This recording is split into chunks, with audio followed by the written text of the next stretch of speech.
Le freelancing en filmmaking est-il en train de mourir avec l'IA qui dévore certains emplois et les budgets qui fondent? Beaucoup n'osent pas prendre le pas, et encore pire, beaucoup abandonnent. En 2025, tu peux encore réussir et je vais te montrer comment. Salut à tous, je suis Aymeric Roveda, je suis filmmaker indépendant au Japon depuis quelques années et aujourd'hui, on va répondre à une question que pas mal de gens se posent. Est-ce possible de vivre du filmmaking en freelance? On peut voir depuis quelques mois, voire quelques années, que l'intelligence artificielle prend une place importante dans les montages automatisés en quelques minutes pour les influenceurs sur les réseaux sociaux. Mais, est-ce que cela remplace vraiment un filmmaker humain? Pas si sûr. Alors, est-ce qu'on peut encore vivre de notre passion? Oui, mais il y a des règles à suivre. Je vais tout vous expliquer. Partie 1. Les mythes du filmmaking freelance. Mythe numéro 1. Le marché est saturé. Beaucoup disent que le freelancing, c'est saturé. Mais la vérité, c'est qu'il y a toujours de la place pour ceux qui se positionnent différemment. Exemple, pour ma part, j'habite à Tokyo, l'une des plus grandes villes, si ce n'est la plus grande ville du monde, et pour autant, j'ai beaucoup de concurrence et j'arrive à sortir mon épingle du jeu. J'ai trouvé ma voie, comment me spécialiser dans mon domaine particulier et surtout éviter d'avoir une trop grosse concurrence sur mon marché. Mythe numéro 2, les clients ne veulent pas payer. Alors ça, c'est pas vrai. Les clients veulent payer pour de la qualité. Mais pour payer de la qualité, ils doivent voir la valeur que tu apportes à leur business. Pour beaucoup de personnes, même en 2025, il est très compliqué pour elles de quantifier la charge de travail. Alors c'est à vous de prouver votre valeur et de les convaincre qu'en travaillant avec vous, ils auront un retour sur investissement. Quand j'ai commencé le filmmaking en tant qu'indépendant, il était très compliqué pour moi d'accrocher mes premiers contrats et de négocier pour comprendre et faire comprendre ma valeur sur le marché. Une fois que j'ai compris ces clés et surtout les étapes à mettre en place pour pouvoir convaincre ses clients, les portes sont ouvertes très facilement. Partie numéro 2, ce qui fonctionne encore en 2025. Les niches lucratives.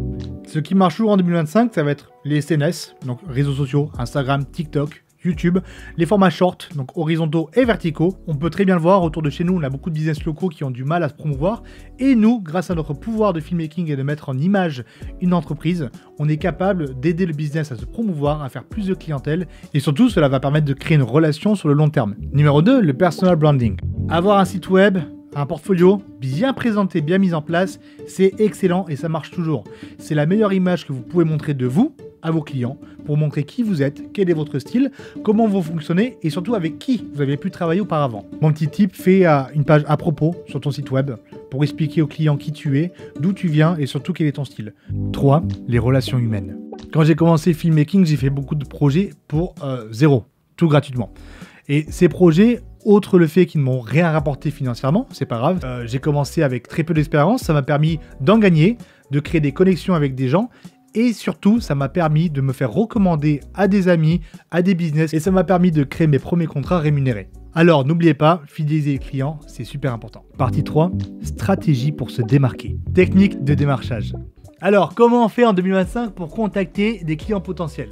Comment est-ce qu'on se vend? Comment est-ce qu'on trouve nos premiers peut-être ou continuer sur la lancée pour d'autres clients? C'est une bonne question. Alors, c'est pas impossible, il y a plusieurs étapes et tout le monde les connaît, mais personne ne les utilise. Le plus simple et le plus direct, c'est contacter directement l'entreprise. Envoyez un mail, allez les voir en personne et montrez qui vous êtes. Parlez, présentez-vous, montrez ce que vous faites, votre portfolio ou votre site web, et vous verrez peut-être qu'une connexion se créera à ce moment-là. Pour ma part, il m'arrive d'envoyer une fois tous les trimestres des mails à différentes entreprises en expliquant comment, moi, je peux les aider à améliorer leur présence en ligne ou leur visuel. Créer du contenu public libre. Rends-toi visible en créant du contenu destiné à ta niche.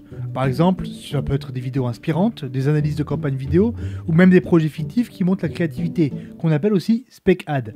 Publie-les sur les réseaux sociaux, LinkedIn, YouTube ou même Instagram et partage avec une légende.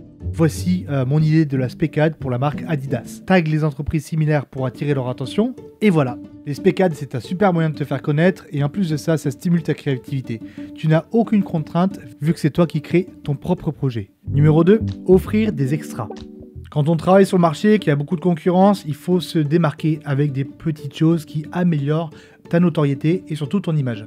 Propose des teasers, des vidéos à format court ou bien des conseils stratégiques et si tu es capable, pourquoi pas quelques photos pour leur business en plus de la vidéo, c'est toujours une petite plus-value à prendre. Le petit plus, c'est que ça va te permettre d'éditer encore plus, de faire plus de contenu et de pouvoir partager à plus de personnes ce que tu es capable de faire. Alors peut-être que plus d'entreprises viendront te voir, peut-être que comme moi, à l'époque, des directeurs marketing viendront te contacter grâce à ta vidéo. Profite de ça et n'attends pas le prochain contrat. Continue de créer, continue de progresser. Le freelancing n'est pas mort, mais seuls ceux qui s'adaptent survivent.